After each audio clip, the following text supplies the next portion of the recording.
Estas resistencias vienen de muy atrás. Yo creo que hay una serie de inercias en el país, de inercias que no nos atrevemos a romper porque las consideramos políticamente incorrectas. Recuerden ustedes cómo se inicia el libro de John Womack sobre Zapata, libro publicado por Siglo XXI, por la editorial que yo dirijo. Dice, esta es la historia de unos campesinos que no querían cambiar y que por esa causa hicieron una revolución. Bueno, para mí es una tesis asombrosa y al mismo tiempo inaceptable y contradictoria. Las revoluciones se hacen para cambiar. ¿Cómo los campesinos de Zapata no querían cambiar y por eso hicieron una revolución? Que no querían cambiar es un hecho. Se resistían al cambio. Pero que por eso hicieron una revolución. ¿Cuántas veces hemos visto en fechas recientes que hay resistencia a un cambio, que se propone algo y lo primero que se dice no? Esto va contra usos y costumbres, esto va contra las conquistas adquiridas de los sindicatos, de los pueblos, de lo que ustedes quieran. Y viene inmediatamente la resistencia. Entonces, yo diría algo políticamente incorrecto. Lo revolucionario parece ser la ley de inercia. Y en esto, en este pecado, envuelvo a prácticamente todos. No nos atrevemos a cambiar. No nos atrevemos a decir las cosas como son. No rectificamos los nombres. No nos atrevemos a llamar las cosas por su nombre. Y cualquier intento de cambio inmediatamente se enfrenta a resistencias. Ustedes lo saben bien. Algunos de esos cambios pueden ser positivos, otros no. Pero lo primero, con independencia de que sean positivos o negativos, es la resistencia al cambio. Y creo que no solamente en México. Ven ustedes lo que sucede en este momento en Europa ante los problemas que tienen los gobiernos por la edad a que se jubilan los trabajadores y los problemas que hay desde el punto de vista del monto de los recursos destinados a las pensiones. Bueno, que no alcanza el dinero porque cada vez somos más los viejos y la pirámide poblacional empieza a invertirse, ¿no? Entonces, somos más los que tenemos una edad ya respetable, o si no respetable, por lo menos avanzada, y la gente quiere jubilarse pronto. Hay un síndrome de la jubilación. A los 63 años a los profesores en Francia se les jubila, aunque estén en el perfecto uso de sus facultades mentales. A los 65 años en México se lanza a la calle a los diplomáticos, aunque estén en pleno uso de sus facultades mentales. ¿Y qué nos ocurre? Pues que hay gente que tiene más de los 65 años, yo los tengo por supuesto, y que quiere seguir trabajando. Pero hay esas resistencias. Entonces, ¿qué es lo que sucede? Desde luego, en el caso de la educación hay muchas resistencias, muchas.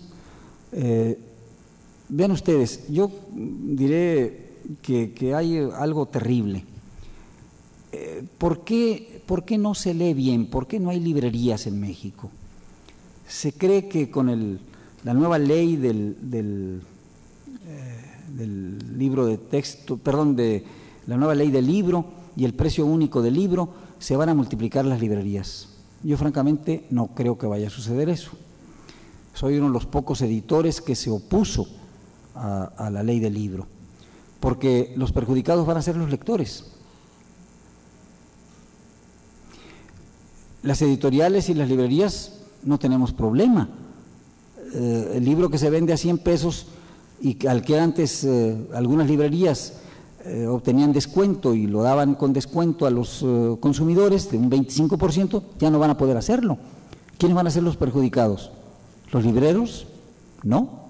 ¿Los editores? Tampoco. Va a ser perjudicado el lector, el consumidor, porque no va a tener ni ese 25% de descuento. ¿Por qué no hay librerías en México? Por culpa del libro de texto gratuito. Es un efecto no deseado del libro de texto gratuito. Porque antes los padres acudíamos a las librerías para comprar los libros de nuestros hijos y además los útiles escolares. Y esas ventas les permitía subsistir a las librerías durante un largo tiempo. Y ahora el libro se entrega de manera directa en las escuelas. Ya no hay ese intermediario. Y esto ya lo dije a las más altas autoridades de la República, incluyendo al secretario de Educación, y me oyen y me dicen, tal vez tenga razón, sí, cómo no, sí, pero luego no se atreven a hacer nada. Y bueno, está también el problema del sindicato, ¿no? El otro día algún profesor me dijo, es que nosotros los profesores de primaria y secundaria de educación básica tenemos que correr y tener 2 turnos. Bueno, sí, es verdad, pero yo recordé la situación de mi madre, que nació en una pequeña ranchería de unos cuantos habitantes, cerca de la cabecera municipal de entonces, que era el pueblo de Ahome, la villa de Ahome, como se le dice hoy, de 5,000 habitantes, y estudió en una escuela que era multigrado y nunca pasó del 3er año de primaria. Pero mi madre tenía una caligrafía perfecta, muy hermosa, no cometía faltas de ortografía y era una lectora voraz. Y el caso de Juan José Arriola, que todos ustedes conocen, Juan José tampoco pasó del 3er año de primaria, porque en Zapotlán el Grande, o Zapotlán de Orozco, como él quería llamarlo, pues no había grado superior que el de 3er de primaria. Y sin embargo, autodesarrolló, que esto es lo importante. Hay que dar instrumentos y nada más. El resto se da por añadidura. Así que hay resistencias, ¿y a qué se deben? Pues miren, hay muchas resistencias. Tenemos, hoy por la mañana hablábamos de esto con la doctora Gutiérrez, tenemos un problema, hubo muchas resistencias para abrir el sistema electoral en México, pero finalmente se abrió. Ahora deberíamos hacer quizás lo contrario, porque lo que gastamos en el sistema electoral pues debería dedicarse a cosas más productivas, ¿no?, que a los pleitos insanos entre los partidos políticos, que finalmente es lo que ocurre, ¿no? Y partidos políticos que ya además no sabe uno cuál es su ideología ni cuál es su ideario, porque vemos unas alianzas que verdaderamente no tienen nombre, ¿no? Es el pragmatismo absoluto, pragmatismo absoluto. Vean ustedes, el pragmatismo siempre ha existido, pero digamos en fechas recientes se acentuó en la elección del 2000 y en la del 2006. El que hizo ganar a Fox fue el PRD, porque le importó más, dijo, sacar al PRI de los pinos que el hecho de que votar por su candidato, que era Cuauhtémoc Cárdenas. Y el que hizo ganar a Calderón fue el PRI, porque el PRI no quiso ni que llegara al poder López Obrador, pero tampoco su propio candidato. Y las estadísticas les muestran a ustedes que hay estados en los cuales los priistas votaron por sus candidatos a senadores y diputados, pero no por su candidato a la presidencia.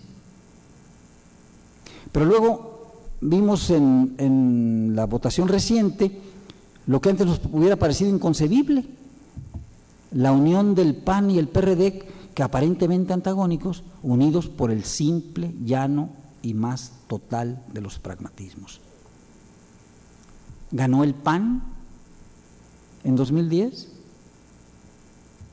El nuevo gobernador de mi estado natal, Sinaloa, Mario López Valdés, hasta hace unos meses senador del PRI, ¿es del PAN? ¿Ganó el PAN con él? Gabino Cue, el que ganó en Oaxaca, ¿es del PAN? No les importó a quién postular. Entonces, Para eso sí no hay resistencias, ¿eh? Las resistencias están en otro lado, pero en esto no. Pero, ¿por qué no se toma el asunto de manera radical y dejamos de tener 500 diputados? ¿Por qué no los reelegimos y hacemos solamente 250? ¿Y por qué no hacemos solamente 64 senadores en lugar de 128? ¿Por qué no acabamos con los plurinominales? ¿Por qué no dejamos de dar esta cantidad enorme de dinero del erario público al financiamiento de los partidos? Se decía antes, porque intereses inconfesables pueden financiar a los candidatos. Y no lo hacen ahora, y esos ya no son tan inconfesables, parece que confiesan muchos de esos intereses. Y no lo ha evitado el uso del dinero público, la participación de los narcotraficantes. Entonces, ¿por qué no dejamos de fingir? ¿Por qué no dejamos esta hipocresía e invertimos en cosas más sólidas, como son la inteligencia y la sensibilidad del pueblo de México? Pues muchas gracias. ¿No hay otra pregunta? ¿Hay otra pregunta?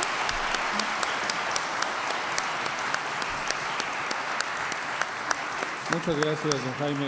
A continuación, le solicitamos amablemente al ingeniero Rogelio Garza Rivera nos haga el honor de entregarle a don Jaime Labastida un reconocimiento por su espléndida conferencia y posteriormente nos brinde un mensaje de clausura. Sí, muchas gracias. En primer lugar, quiero, si me permite, don Jaime, felicitarlo por su brillante exposición. Y pues no cabe duda que aquí entre la comunidad universitaria e invitados especiales que nos acompañan el día de hoy, nos dejó una gran tarea, porque nos hizo transportar, sobre todo en el tiempo, en la historia mexicana y obviamente en nuestra independencia, en nuestro sistema de educación y en nuestra cultura. Sin duda alguna hay mucha tarea por hacer y qué bueno que este año que estamos festejando el bicentenario y el centenario de nuestro país, hacemos un alto en el camino, como usted lo dijo en su conferencia, y qué bueno que las universidades como la nuestra está preocupada en estos temas, en estas agendas que hay de trabajo, de gobierno, y que en este foro nacional que se está llevando a cabo durante varios meses aquí dentro de la universidad, participan personalidades como usted, donde tenemos la gran oportunidad y la gran fortuna de haberlo escuchado y obviamente hacer nuestras propias ideas o nuestras propias decisiones en qué podemos hacer, cómo queremos ver a nuestro querido México en un futuro. Obviamente en estas reflexiones es importante mirar al pasado, como le dijo, analizar el presente y ver la visión de futuro que queremos para nuestras próximas generaciones que seguirán adelante en la construcción de este México que queremos, ¿sí? Y le agradecemos de antemano en nombre de nuestro señor rector, el doctor Jesús Sánchez Rodríguez, su valiosa participación en este foro nacional, donde quisiera comentarle de todas estas participaciones que vamos a tener en estas jornadas nacionales. Se elaborará un documento y dicho documento lo podemos llamar